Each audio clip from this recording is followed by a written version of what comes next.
Good morning. I am tired. But anyways, today is Ether, chapter 14, all of it, and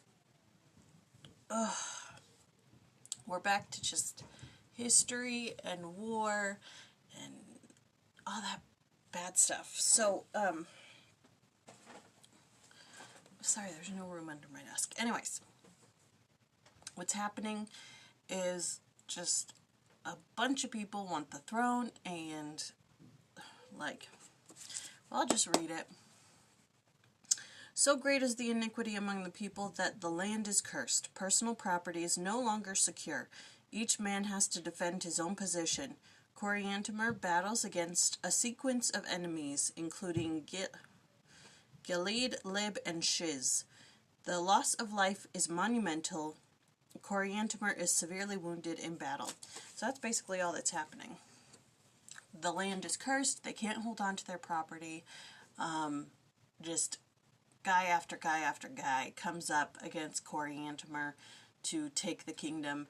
And when it says the loss of life is monumental, they mean it. It says that so much, like any man who is man, woman, or child who is in the path of this war party, you want to call it, died, just everybody. Everybody just kill him. It says that the smell was so bad that nobody could escape it. It afflicted the people day and night. How many people have to be dead so that you can't go anywhere in the land and not smell it? That's a lot. I forgot. But this leads perfectly into my being grateful for today. So that's basically it. There's nothing in the supplemental except for review, but there is one thing I want to share in the Ludlow book. But first, that's going to lead right into my I'm grateful for this country. I am so thankful for the freedoms that I currently still have. I'm thankful for the Supreme Court just ruling in favor of religious freedom. I'm so thankful for the freedoms that I have, for this land, for people to stand up and fight for these freedoms, to not just give their rights away to somebody else. I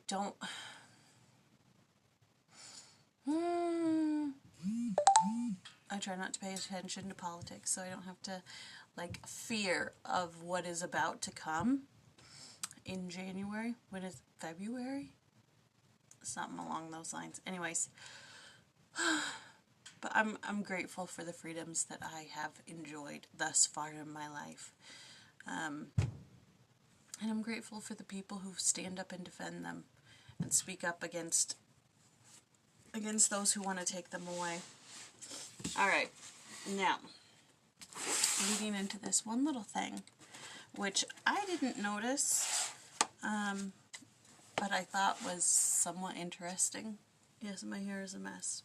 Alright, so, in the Ludlow, it's talking about chapter 14, verse 2, where it says, every man kept the hilt of his sword in his right hand in the defense of his property and his own life and of his wives and children. And in the verse, it says wives plural, not wives possessive. So the issue here that they're talking about is, did the Jaredites practice polygamy? Which I was kind of like, that's an interesting. Why is that anyways, it says the early Nephite records indicate quite clearly that the Nephites did not practice polygamy. The prophet Jacob was commanded by the Lord to say to his people, "There shall not any man among you have it be save one wife." However, Jacob later makes it clear that if the Lord wants his people to raise up seed unto him, then he might command them to practice polygamy. It is not clear, however, whether or not the Jaredites were commanded by the Lord to practice polygamy. The following evidences have been cited which might indicate that they did practice polygamy. So 1, many of the men had large numbers of sons and daughters. For example, the brother of Jared had 22 sons and daughters, and Ariha had 31 sons and daughters. And then 2, Riplakish had many wives and concubines. He was condemned by the Lord for his wickedness, but it is not clear whether or not this condemnation was because of his many wives. And then 3, the verse I just cited you, where it says wives plural, this verse seems to indicate that the people practiced polygamy, but whether or not it was sanctioned by the Lord is not made clear in the record.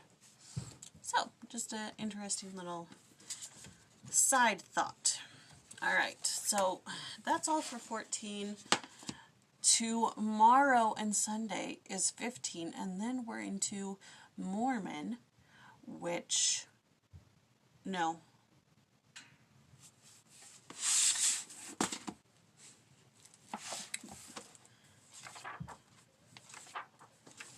We're into the Book of Moroni. My apologies. And this, my friend, this is, I don't know how I'm going to fill up the rest of December, but it's going to be great because we're going to be together, we're going to be studying the scriptures, and we're going to be learning. All right. I love you all, and I will see you later.